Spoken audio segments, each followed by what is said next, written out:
je me la raconte, ouais, je déconne. Non, non, c'est pas l'école qui m'a dicté mes codes. On m'a dit que t'aimais le rap, voilà de la boulette. Sortez les briquets, il fait trop dark dans l'hôtel. Alors ouais, je me la raconte, ouais, je déconne. Non, non, c'est pas l'école qui m'a dicté mes codes. On m'a dit que t'aimais le rap, voilà de la boulette.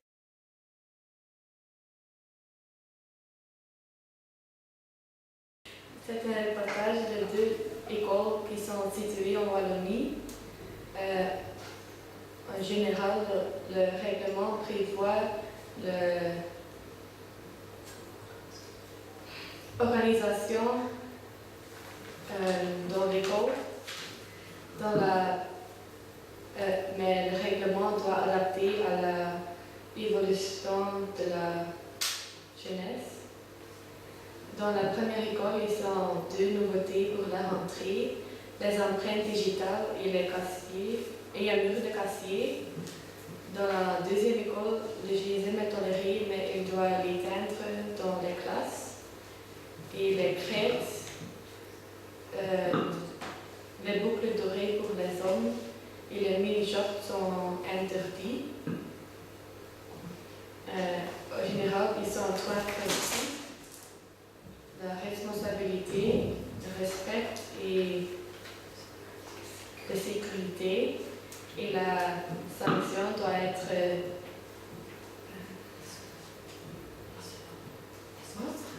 raisonnable et proportionnelle à la faute.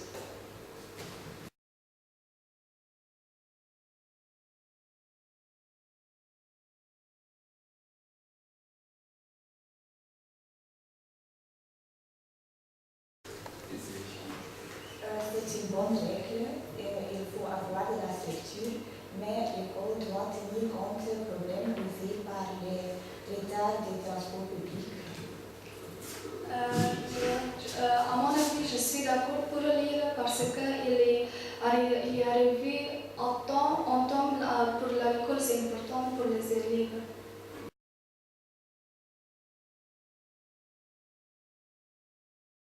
Oui, je suis d'accord parce que comme ça, c'est facile de trouver tout le monde.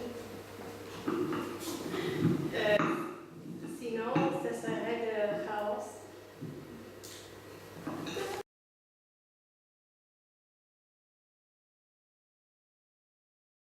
Je pense que c'est une bonne règle parce que la politesse est très importante. Je suis pour parce que le respect est une valeur très importante.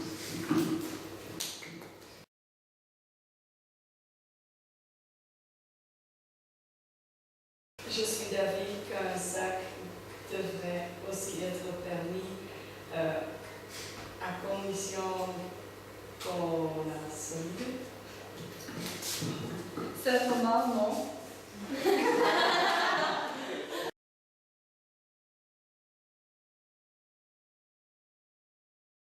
Cela dépend effectivement de la situation.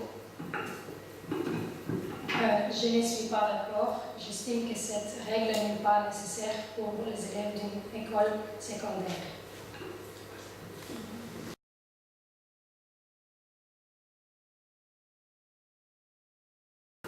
Je pense que c'est une bonne règle, mais les élèves malades peuvent voir quelque chose.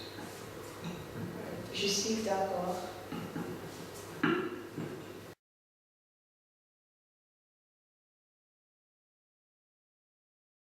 Je pense que c'est normal parce que ça irrite l'autre élève. À mon point de vue, fumer doit être interdit parce que c'est pas bon pour la santé.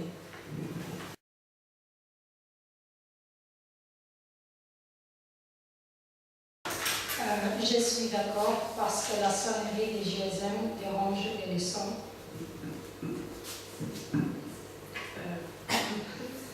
Je suis d'accord.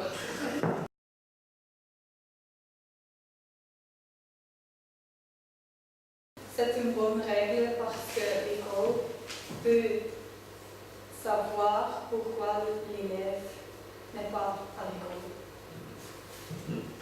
Je suis d'accord.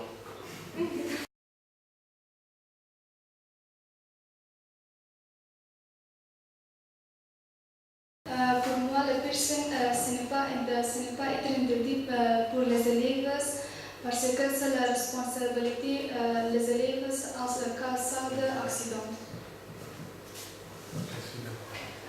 Je suis d'accord parce que les élèves doivent être responsables.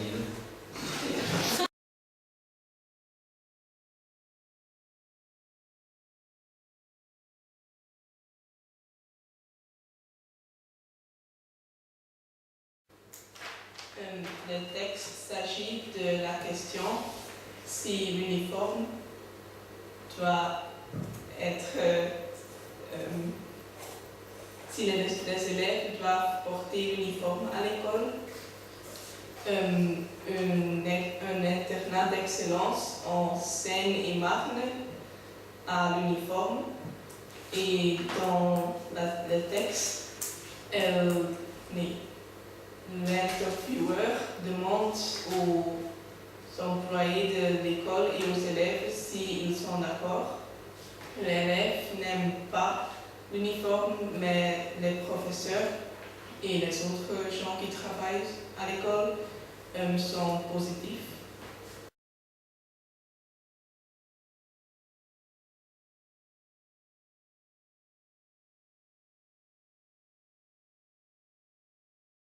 Faut-il rétablir l'uniforme à l'école? Non. Non.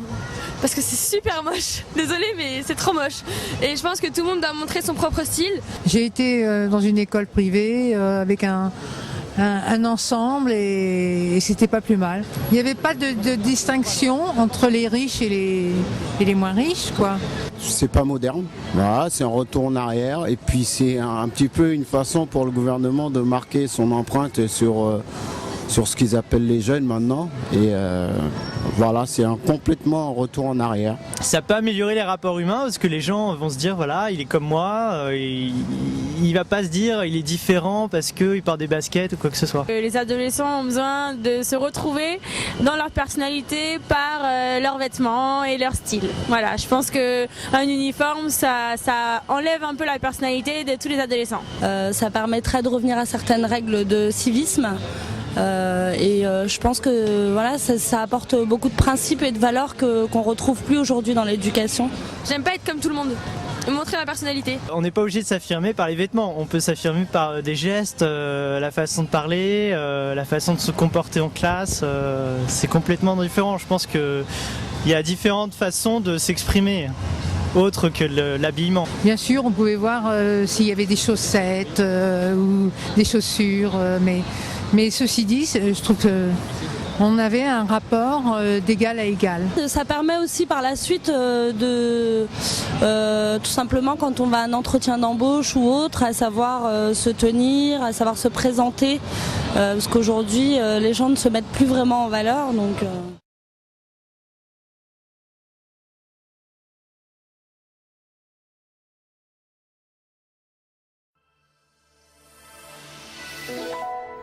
C'était le retour en classe et pour de nombreux élèves, c'était aussi l'occasion de porter pour la première fois les couleurs de leur école. Autrefois réservé au privé, le code vestimentaire est de plus en plus populaire au public et ce serait une façon efficace de lutter contre la discrimination, contre le taxage et contre l'hypersexualisation aussi. Le reportage de Catherine Kovacs et Francine Doyon. C'est la première journée d'école pour les jeunes de l'école primaire Adélard-Desrosiers dans le quartier Montréal-Nord. Ils portent fièrement les couleurs imposées par la direction.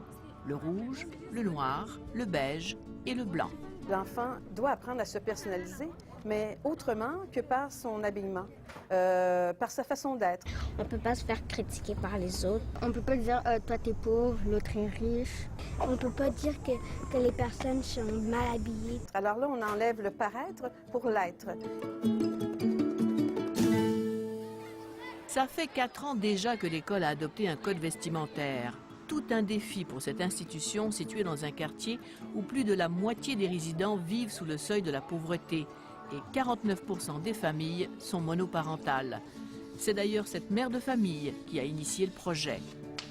Les jeunes se faisaient toujours narguer parce qu'ils ne portaient pas des marques reconnues. Il y avait certains enfants qui étaient victimes de moqueries de la part des autres, même de taxage. Nous voulions également que les enfants se concentrent dans la classe. Fini les accoutrements osés à l'école, inspirés des vedettes de l'heure. La société est hyper sexualisée. Il y avait des petites filles, même à partir de 3e année, qui pouvaient avoir une tenue non adéquate. Certaines de nos jeunes filles, particulièrement, avaient des tenues de plus en plus suggestives, pas toujours décentes compte tenu du milieu scolaire dans lequel on évolue. Tourne la tête un petit peu. L'école secondaire L'Odyssée, située dans un quartier modeste à Terrebonne, serait la première école publique à avoir adopté un code vestimentaire il y a 7 ans. Mais ça n'a pas été facile. Au départ, c'était nouveau. C'était pas quelque chose qui était répandu. Et il y avait pour certains une plus-value à avoir un code vestimentaire, alors que pour d'autres, c'était une attaque à la vie personnelle, au droit de liberté d'expression, au droit de se vêtir comme les gens le désirent. Samuel Bourasson. Ces jours d'inscription, les jeunes en profitent pour acheter le polo réglementaire, noir ou blanc, à la coop de l'école. Ça fait 49 et 11. Je trouve que c'est plus économique. La mode, elle ne change pas pour l'année. Non, c'est ça.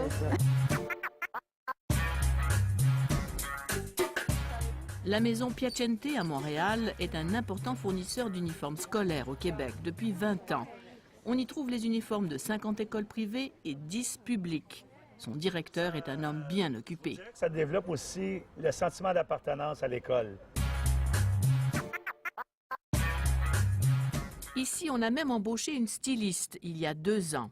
Je fais mes recherches un peu partout. Je reviens de New York présentement. Alors, la tendance est très le look vintage, très collège américain.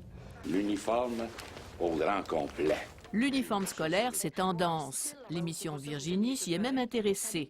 Mais au-delà des considérations esthétiques et pratiques du code vestimentaire, l'aspect sécurité a pris une place importante dans beaucoup d'institutions. Moins de taxage sur bien des jeunes qu'on voyait, plus de préjugés sur les vêtements que tu portes, moins de vols aussi, parce que ça arrivait que s'ils s'en allaient en éducation physique, les souliers disparaissaient. Il est facile de repérer un élève qui peut être d'âge secondaire, mais qui ne fréquente pas notre milieu, étant donné qu'effectivement, il va détonner dans le décor. C'est pour le bien de tout le monde, puis ça arrange que le monde niaise moins sur ton allure. Mais je trouve que c'est bien faire ça. Je trouve que ça sert à rien, les polos. Parce que, tu sais, je veux pas l'écœurer sur son linge. Là, j'aimerais mieux porter mon linge, mais... Ben, le monde peut pas dire « Ah, t'es pauvre, t'as des vêtements lettres. » Tout le monde est vraiment pareil, donc il n'y a pas de préjugés pour les vêtements. Il y a moins de taxage. Je pense qu'il y a plus d'avantages que d'inconvénients, même si, en tant qu'adolescent, on est frustré de ne pas pouvoir porter le chandail qu'on veut, puis, tu sais, montrer notre style à nous. Même s'il y a parfois une certaine réticence au code vestimentaire, les avantages d'une tenue uniforme semblent quand même l'emporter. Ils sont beaux, nos jeunes. Je pense que c'est positif. C'est beaucoup plus simple également à gérer pour les enseignants. Ça fait partie de la mission de l'école, instruire, socialiser, qualifier.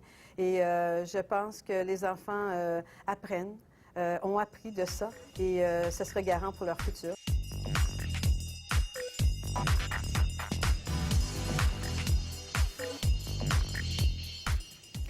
Je vous invite à participer à la discussion sur le code vestimentaire à l'école. Vous pouvez le faire en consultant notre page Facebook. L'adresse apparaît en ce moment à l'écran.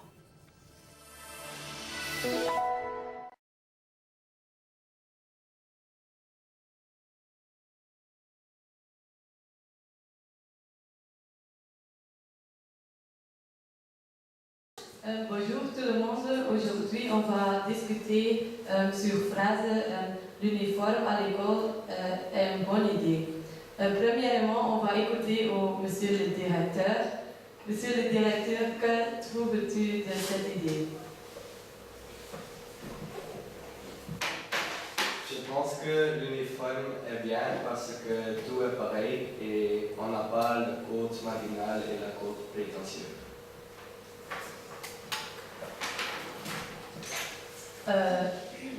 Maïti,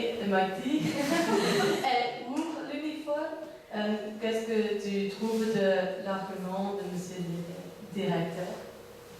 Je trouve qu'il a raison et je suis d'accord. Je suis aussi d'accord parce que pas tous les gens ont les mêmes moyens. Maintenant, on va écouter une personne qui est contre l'uniforme. Shana?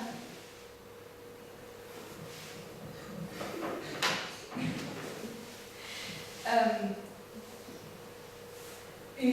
uniforme est démodé.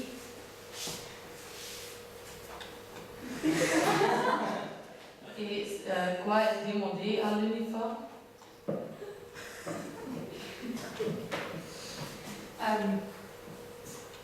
Tout le monde sont le même, la même.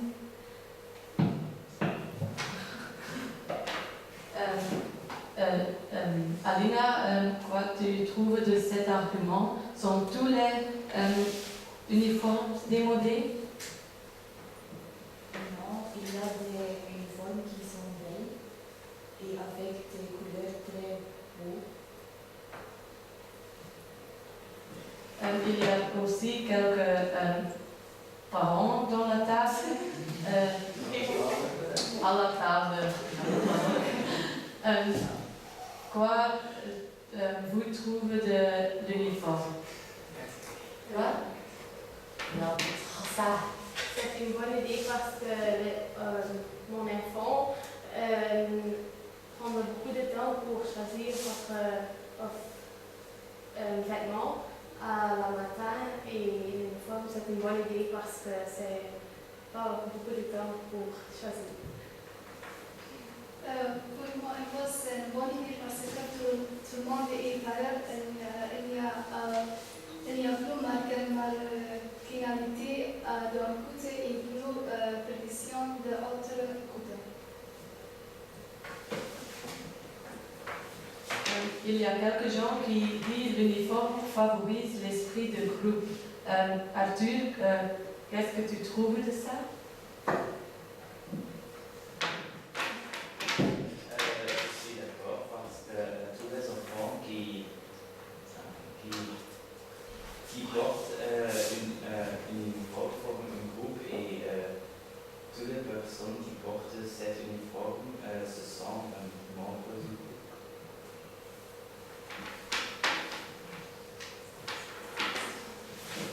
Il y a quelqu'un qui veut argumenter ça? Reste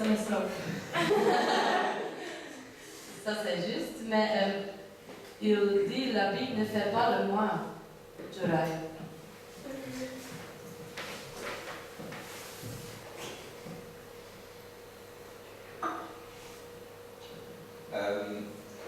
Les vêtements n'ont pas d'influence sur le caractère de l'enfant.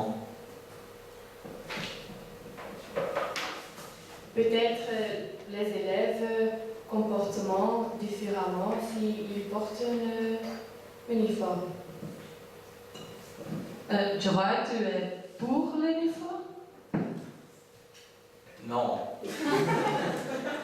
Et pourquoi pas?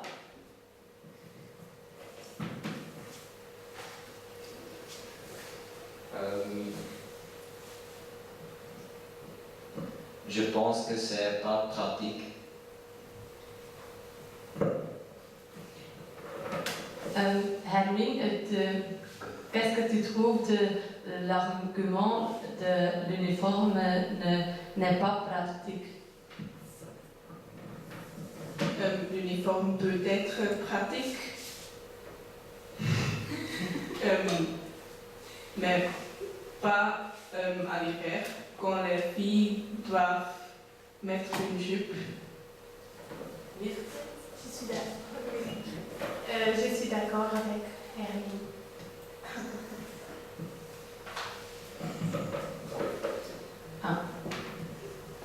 Je pense que c'est très pratique parce que tu ne fais pas On gagne beaucoup de temps dans le matin parce que tu ne peux pas choisir les vêtements. Ça c'est bon. Il y a quelqu'un qui peut demander à ça. On peut se distinguer par des éléments plus positifs que par les vêtements. Maïti? Oui, par exemple, par les talents et les compétences et pas par les vêtements.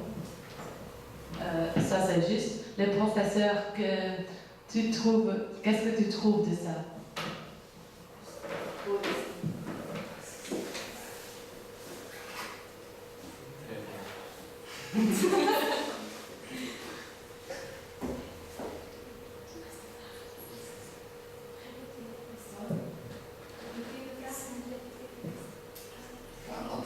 Répétez les questions. Qu'est-ce que tu trouves de l'argument de Maïti de les élèves peuvent se distinguer par des éléments, par des talents et ça?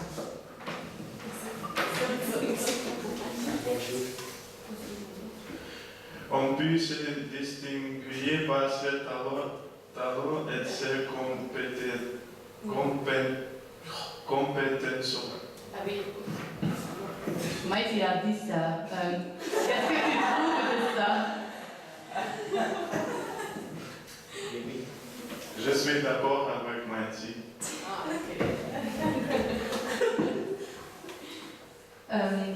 Jorai, tu as un argument contre les distingués?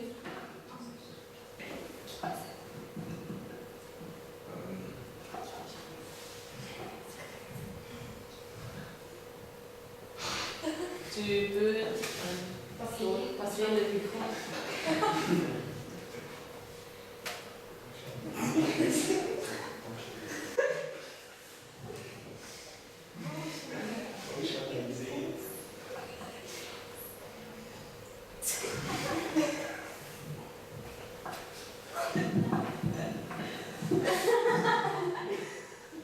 Ok. Les personnes pour l'uniforme, tu as encore un argument pour? Alina?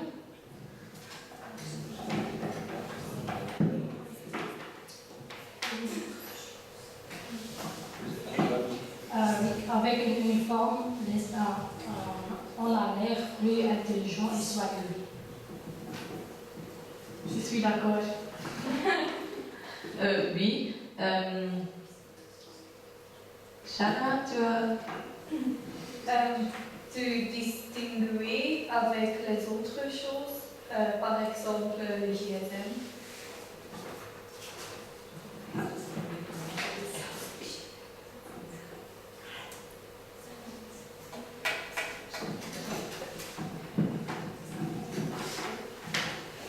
Pour ma part, le caractère est très important que l'apparence physique.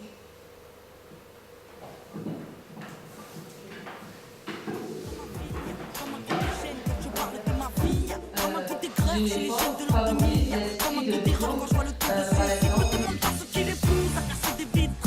Je suis pas la mairie, je suis qu'une artiste en devenir, moi. Je suis qu'une boulette, me demande pas si j'ai le bac, j'ai que le rap et je l'embarque, je l'embrasse, je le maquille, je l'embrasse. Y'a comme un goût d'attentat, comme un goût de Bertrand Cantat, comme un goût d'entraque pendant l'entraque.